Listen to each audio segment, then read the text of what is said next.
the communications blackouts that affect spacecraft re-entering the Earth's atmosphere, which are also known as radio blackouts, ionization blackouts, or reentry blackouts, are caused by an envelope of ionized air around the craft, created by the heat from the compression of the atmosphere by the craft.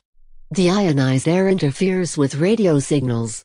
For the Mercury, Gemini, and Apollo spacecraft, such communications blackouts lasted for several minutes.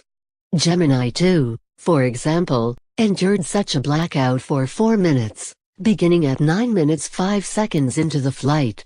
For Apollo missions, the communications blackout was approximately 3 minutes long. For Apollo 16, for example, Pre-advisory data (PAD) for re-entry listed the expected times for re-entry communications blackout to be from 0 minutes 16 seconds after entry interface to 3 minutes 33 seconds after entry interface, a total of 3 minutes 17 seconds. For the Apollo 13 mission, the blackout was much longer than normal because the flight path of the spacecraft was unexpectedly at a much shallower angle than normal. According to the mission log maintained by Gene Kranz, the Apollo 13 re-entry blackout lasted around 6 minutes, beginning at 142:39 and ending at 142:45, and was 1-27 seconds longer than had been predicted. Communications blackouts for re-entry are not solely confined to entry into Earth's atmosphere. They apply to entry into any atmosphere where such ionization occurs around a craft. The Mars Pathfinder endured a 30-second communications blackout as it entered Mars' atmosphere, for example. The Huygens probe endured a communications blackout as it entered the atmosphere of Titan. Until the creation of the Tracking and Data Relay Satellite System (TDRSS), the Space Shuttle endured a 30-minute blackout. The TDRSS allows the shuttle to communicate by relay with a tracking and data relay satellite during re-entry, through a hole in the ionized air envelope at the tail end of the craft, created by the shuttle's shape. Radio blackouts on Earth caused by space weather are measured by the National Oceanic and Atmospheric Administration on a scale that goes from 1 minor to 5 extreme. Communications can also be lost when the sun is blocking or behind one station in the same line of sight. Sun outages periodically interrupt communications with geosynchronous satellites. It is also a common problem for interplanetary space missions.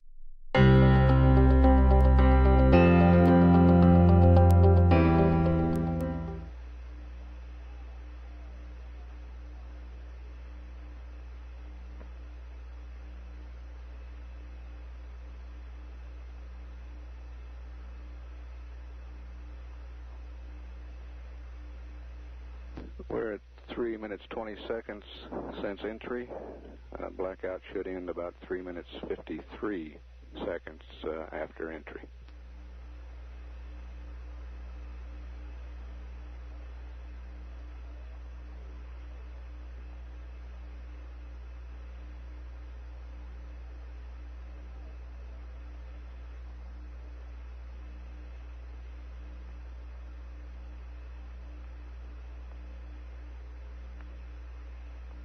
We're about 11 minutes away from landing.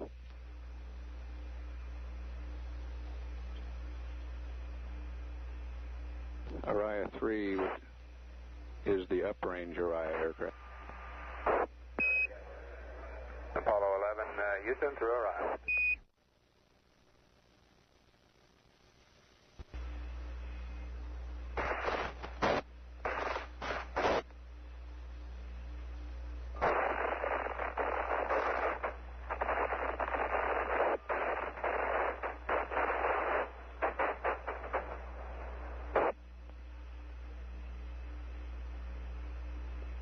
Apollo 11, Houston through Orion 4.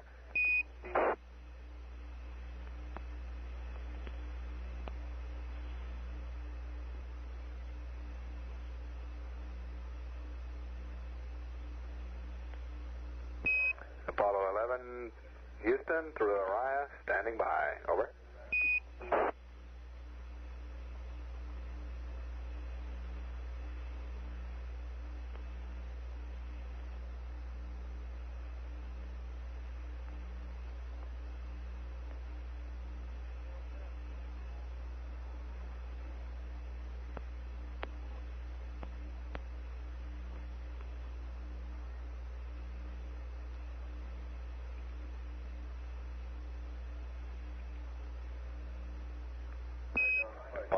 Houston, in the blind, Airbus has a visual contact.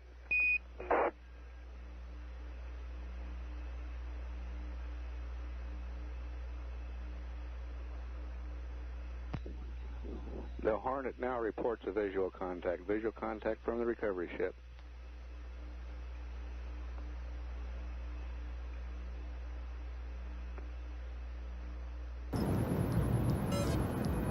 It's a weapon with such incredible speed that enemies won't know it's coming. The Pentagon is working on an unmanned aircraft that would launch from a bomber and fly faster than Mach 5. At sea level, that's about 3,800 miles an hour, or a mile every second. At that speed, you could fly from LA to New York in a little over 30 minutes. I'm on clear line, coast on, ignition on. Testing continues on the high-speed strike weapon.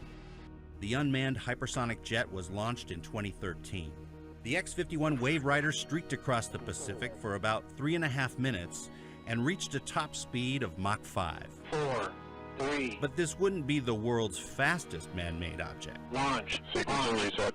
In 2004, an unmanned aircraft surpassed Mach 9, about 7,000 miles an hour, during a 10-second flight. That set a Guinness record for a jet. But in space, without gravity, it gets a little easier to go faster. We have liftoff, 49 minutes past the hour. In 1969, Apollo 10 rocketed beyond 24,000 miles an hour as it returned to Earth after orbiting the moon. NASA and Guinness say that's the fastest speed ever attained by humans. Before it reaches Jupiter in 2016, a NASA probe called Juno is expected to hit 165,000 miles an hour, making that one of the fastest man-made objects in history.